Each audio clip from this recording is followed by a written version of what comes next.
So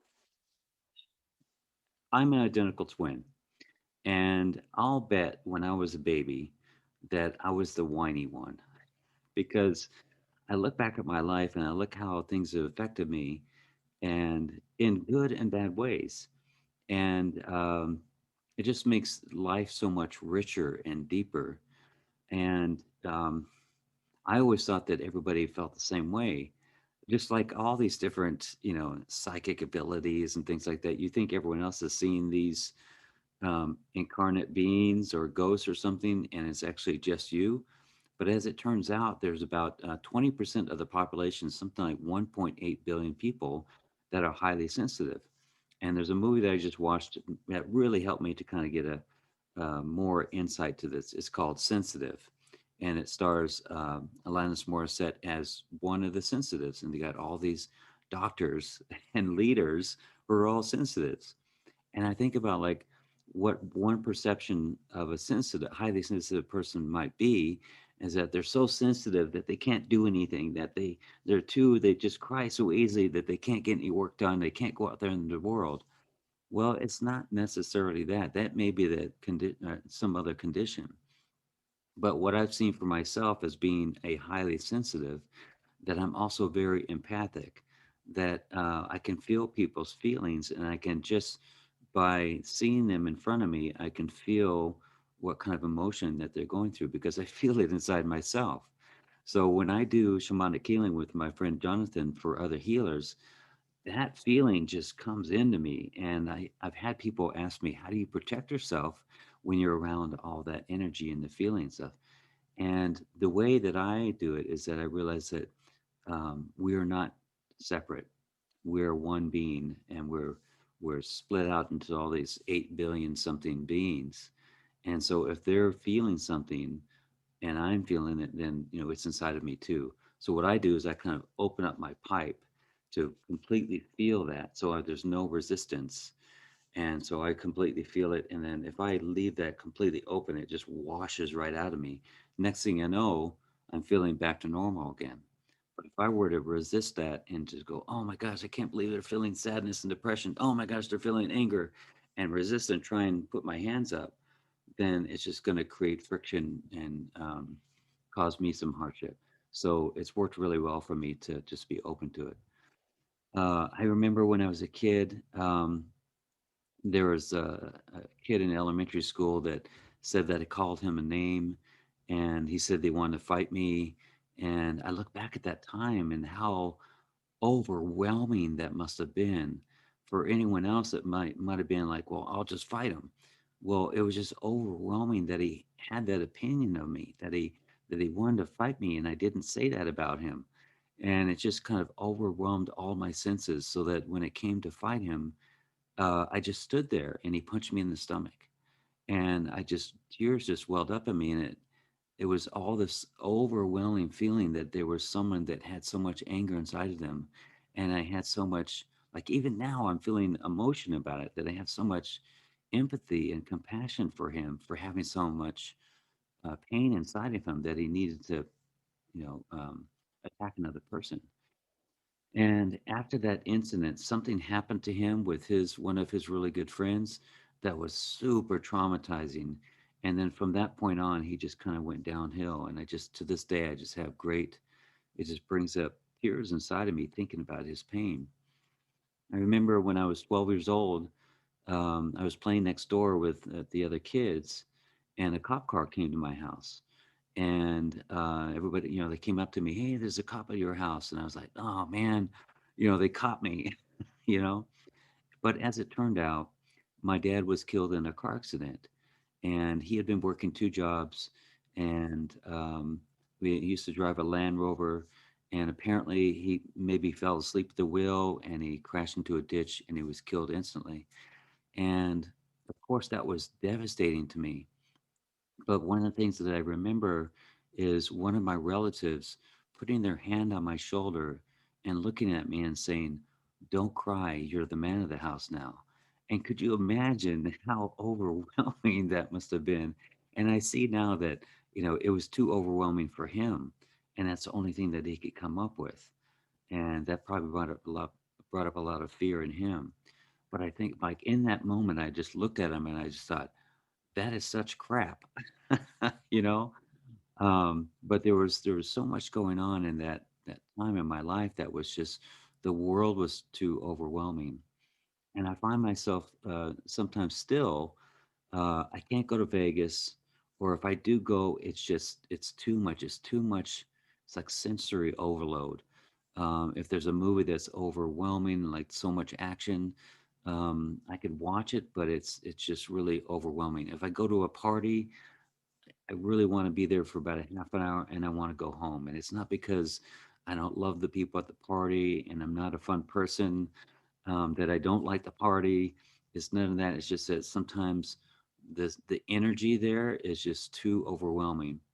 And I've become a really outgoing person, and can talk to people in crowds and on stage, and I can do all that. And I can be a leader, but still, there's this there's this part of me that sees little kids on stage. Let me check the thing here. All right, yeah. So let me when I see little kids on stage and they're playing, they're doing the little tutu dance, or they're singing, the way that kids sometimes sing, off key and all that. Oh my God, I just lose it. Um, when there's someone that's going through something, in a video or live or something, I can really feel that inside of me. So, it's not a detriment though. I just like I remember one time I was in Santa Barbara, and I was at this bar listening to this guy. Let's see if I can get his name right. George Kohanamoku, and he was a Hawaiian guy playing the slack key guitar.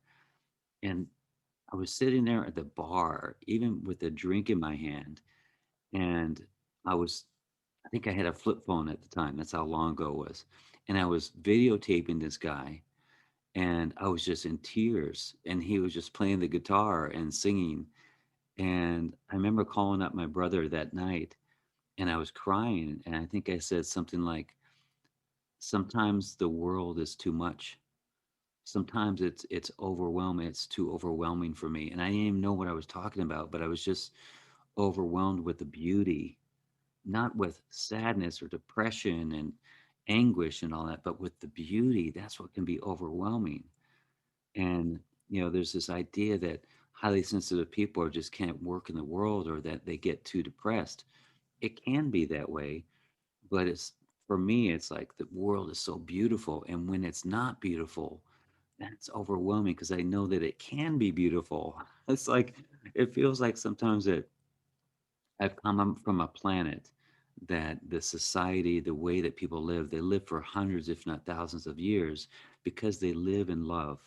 And there's a book called the Book of Telos, and it talks about a community like this that, they live and are together for hundreds of years.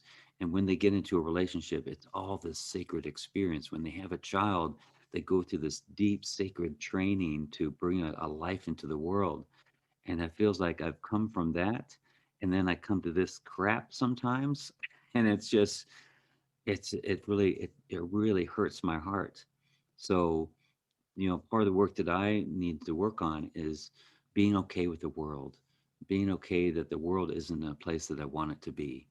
So, if I wake up and I'm irritated at the world, there's something that I need to do, that I need to work on the inside of myself and say, the world is as it is, but my own universe, the way that I see myself and the way that I live in the world is my universe, and that's how it is. So if you're having that experience, the best thing that you can do, one of the best things you can do is to work on your own universe, how how you cultivate high vibration in your world, the things that you eat, the things that you drink, the things that you watch and listen to. You, especially being a highly sensitive person, needs to cultivate this high vibration in your life. You can't leave it to chance. You can't leave it to default consciousness. You can't just say yes to every single party or every single event or every single movie. You have to just, with love and discernment, make your choices from your own excitement. And I learned that way the hard way because, you know, sometimes highly sensitive people get into guilt and obligation because they don't want to upset anyone. They don't want to make anyone unhappy, and they don't want to lose the love of these other people. So they keep on saying yes to all these things and becoming this almost a martyr and helping everyone. It's a very you're being of service, but then also there's this resentment and maybe even a little bit of self hatred. Damn it, I got myself into that position again. I wish I wasn't here. I wish I wouldn't keep on saying yes when I want to say no, that kind of thing. So it took me a little bit of time to kind of pull out of that and start doing things for myself and allow people to think that I was self centered, selfish, and even with the more popular phrase, is narcissistic. Back then, narcissist wasn't a really popular phrase, but it is now, which plays on highly sensitive people or people that are trying their best to move into self love. Now they're hit with this, oh, don't be a narcissist. So that's just something that I needed to work on. But now my life is full of the choices that I make are full of the excitement that I want for myself. And when I fill myself up like that with that much self love and excitement, then I give myself permission to do what excites me, and it gives everyone else their permission to do what excites them. And if they're excited about inviting me to this thing, great. If they're not excited, then they're allowed that too. So it's like it's a real shift, and no, it's a very undrama way of living, but it needs to be a little bit of a shift. So, real quickly, here's the top 9 things that I found about highly sensitive people. They become overwhelmed when they have a lot to do. That's totally me. And I can do a lot of things. And I'm a hard worker and I do, I take care of a lot of things. But when I have a list of things to do and someone hits me with one little tiny thing, it's just too much. And I feel like it's just too much. Um, Number two, they find noisy environments chaotic, like Disneyland. I love Disneyland, but all those people and in Vegas, all those people, all that noise and sound and all that stuff. It's too crazy. They get hangry, so when they get hungry, they get angry. I guess I probably do that. They choke when they're under observation. That's so true. I can do things on my own, no problem, and then when I'm like under the watchful eye, even people that completely love me and have such faith in me, I'm still like I tend to choke up. Number five, they're deeply moved by the arts. Just like I said, with like children playing, or when someone is playing the instrument, that like Yo-Yo Ma, or different people that are just express their art so beautifully. God, it just really moves me. Like I remember I was in ceremony and I was coming out of the medicine and somebody was singing a cappella and I was just like a waterfall of tears and emotion.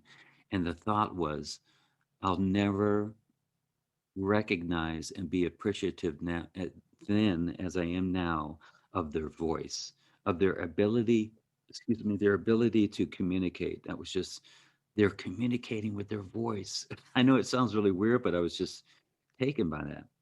They recognize other people's discomfort is number six. Number seven, they retreat when things become too overwhelming. That's why I probably go out on the land. That's why I went surfing. That's why I did triathlons. All these things to kind of find myself again and come back to my center. Number eight, they grow uncomfortable when there are loud noises. And then number nine, they avoid violent media. I love like a Jason Bourne movie and stuff, but there are some movies that are just really violent. And if there's no message, then it's not for me. If there's some violence, but there's some kind of a message in there, some kind of liberation and freedom or something, then I can watch it. But otherwise, it's not for me.